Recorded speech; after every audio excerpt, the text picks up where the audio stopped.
Hi ನಮಸ್ಕಾರ ಸ್ನೇಹಿತರೆ, ನಾನು ನಿಮ್ಮ ಪ್ರಸಾದ್. ಇಡೀ ವರ್ಷ ಪೂರ್ತಿ ನಮ್ಮಲ್ಲಿ ಸಾಕು ಪಕ್ಷಿಗಳು ಸಿಗುತ್ತೆ ಸರಿನಾ. ಬ್ಯಾಂಗ್ಳೂರಲ್ಲಿ ನಿಮಗೆ ಎಲ್ಲಿ ಏನೇ ಬರ್ಡ್ ಸಿಕ್ಕಿಲ್ಲ ಅಂದ್ರೂ ಕೂಡ ನಮ್ಮ ಪೆಟ್ ಸ್ಲಾಟಲ್ಲಿ ಸಿಕ್ಕೇ ಸಿಗುತ್ತೆ 100% ಆಗಿ. ಸೊ ಯಾವ್ಯಾವ ಬರ್ಡ್ ಸಿಗುತ್ತೆ ಅಂತ ತೋರಿಸ್ಕೊಡ್ತೀನಿ ಬನ್ನಿ.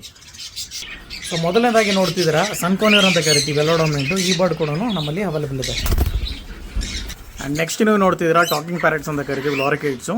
ಇದು ಯಾವಾಗಲೂ ನಮ್ಮಲ್ಲಿ ಅವೈಲೇಬಲ್ ಇದ್ದೇ ಇರುತ್ತೆ. ಸೊ ನೆಕ್ಸ್ಟ್ ನೋಡ್ತಿದ್ದೀರಾ ಸ್ಮಾಲ್ ಕನ್ಯೂಸ್ಗಳು. ಸೊ ಸ್ಮಾಲ್ ಕನ್ಯೂಸಲ್ಲಿ ಅಂತೂ ಎಲ್ಲ ಕಲರ್ಸು ನಮ್ಮಲ್ಲಿ ಅವೈಲೇಬಲ್ ಇದೆ. ಬ್ಲೂ ಸೀರೀಸ್ ಇರ್ಬೋದು, ಯೆಲ್ಲೋ ಸೈಡ್ ಇರ್ಬೋದು, ಪೈನಾಪಲ್ ಕನ್ಯೂಸ್ ಇರ್ಬೋದು, ಎಲ್ಲನೂ ಅವೈಲೇಬಲ್ ಇದೆ. ಜೊತೆಲಿ ಕಾಕ್ಟೇಲ್ಸ್ ಕೂಡ ನಮ್ಮಲ್ಲಿ ಯಾವಾಗಲೂ ಅವೈಲೇಬಲ್ ಇರುತ್ತೆ. ಮುದ್ದಾಗಿರುವಂಥ ಕ್ಯೂಟಾಗಿರುವಂಥ ಫಿಂಚಸ್ ಕೂಡ ನಮ್ಮಲ್ಲಿ ಅವೈಲೇಬಲ್ ಇದೆ. ಎವರ್ಗ್ರೀನ್ ಆಗಿರುವಂಥ ಲವ್ ಬರ್ಡ್ಸ್ ಕೂಡ ನಮ್ಮಲ್ಲಿ ಯಾವಾಗಲೂ ಅವೈಲೇಬಲ್ ಇರುತ್ತೆ. ಇಷ್ಟು ವೆರೈಟೀಸ್ ಅಲ್ಲದೆ ಇನ್ನೂ ತುಂಬ ವೆರೈಟೀಸ್ ನಮ್ಮಲ್ಲಿ ಯಾವಾಗಲೂ ಅವೈಲೇಬಲ್ ಇರುತ್ತೆ. ಸೊ ನಿಮ್ಗೆ ಏನಾದರೂ ಸಾಕು ಪಕ್ಷಿಗಳು ಬೇಕಿದ್ದಲ್ಲಿ ನಮ್ಮನ್ನು ನೀವು ಡೈರೆಕ್ಟಾಗಿ ಕಾಂಟ್ಯಾಕ್ಟ್ ಮಾಡ್ಬೋದು. ವರ್ಷದ ಎಲ್ಲ ದಿನಗಳು ಕೂಡ ನಮ್ಮ ಶಾಪ್ ತೆಗೆದಿರುತ್ತೆ. ಥ್ಯಾಂಕ್ ಯು, ಧನ್ಯವಾದಗಳು.